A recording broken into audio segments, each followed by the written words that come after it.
Good morning. This morning we will discuss the government of France from 1814 to 1848. After viewing this short digital story, I hope you will be able to better analyze the government structure of post-Napoleonic France. To analyze the return of the monarchy, we must first discuss what happened at the very end of the French Revolution. After Napoleon's defeat in 1814, control of the government returned to a relative of the old king. King Louis XVI's son, Louis XVII, had died during the revolution. Therefore, the line of succession fell to King Louis XVI's brother, who became Louis XVIII. However, Louis XVIII's reign was interrupted in 1815 with the return of Napoleon from his exile on the island of Elba. Napoleon's return is known as the period of 100 days. Napoleon had not lost the favor of the army or the people of France. Once Louis XVIII recognized the enormous support for Napoleon, he felt, well, like this, and chose to flee the country. However, Napoleon's reign was short-lived. Upon Napoleon's return to power, several nations, most notably Prussia and Britain, formed a coalition that defeated Napoleon at the Battle of Waterloo. This time, Napoleon was sent to the island of St. Helena, from which he would never return. With Napoleon gone, Louis XVIII returned to his throne, re-establishing the Bourbon dynasty in France. So, who were the Bourbons? The Bourbons were a royal line of rulers who ruled France prior to the French Revolution, dating back to when Henry IV took the throne in 1589. Bourbon monarchs also ruled many other parts of Europe, including Spain and several Italian states.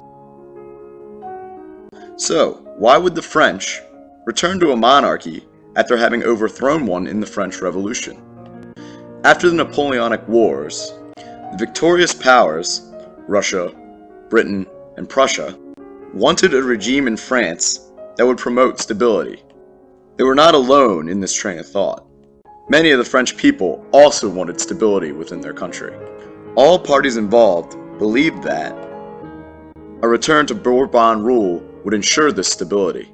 Now let's get back to the rule of Louis XVIII. Fearing the same fate as the king who came before him, Louis XVI, Louis XVIII decided to promote stability by setting up a new constitutional monarchy form of government.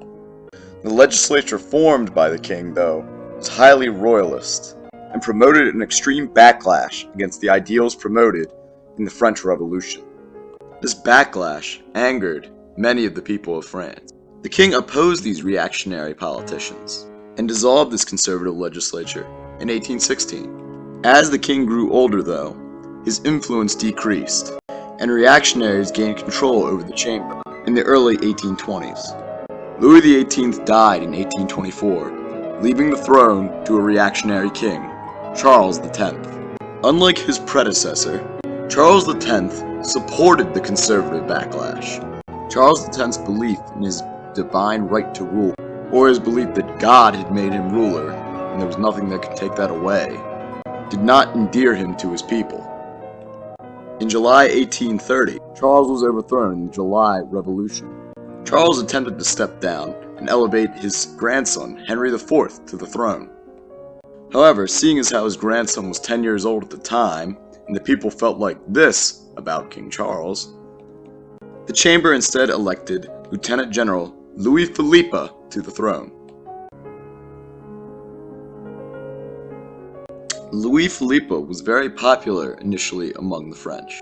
However, in time, Louis Philippe's regime became perceived as monarchical and autocratic because he supported the conservative and reactionary politicians within the chamber. In the late 1840s, the country went into an economic downturn.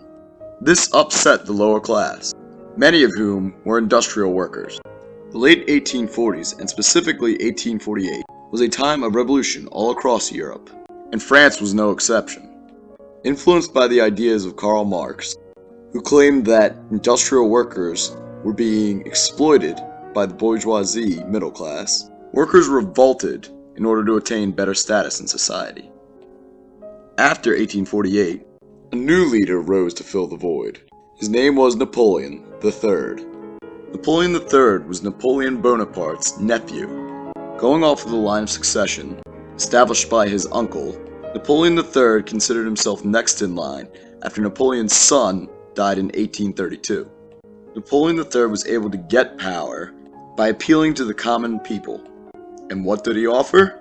The very thing the French people had been trying to get for years: stability. The Restoration had a lasting legacy on France. Kings and queens would never again wield any actual political influence in France. In addition, France would continue to have a very divided political arena for years to come. Even after Napoleon III claimed himself emperor for life, various political interests continued to wield influence in the legislature. After Napoleon III was overthrown, France established the Third Republic. Well, although it was initially considered a transitional government, it became its actual government, and President Adolphe Thiers claimed that it was the government that divided the French the least. Although the attempt at the French Restoration failed, there is perhaps something instructive about reinstituting that which did not work the first time around.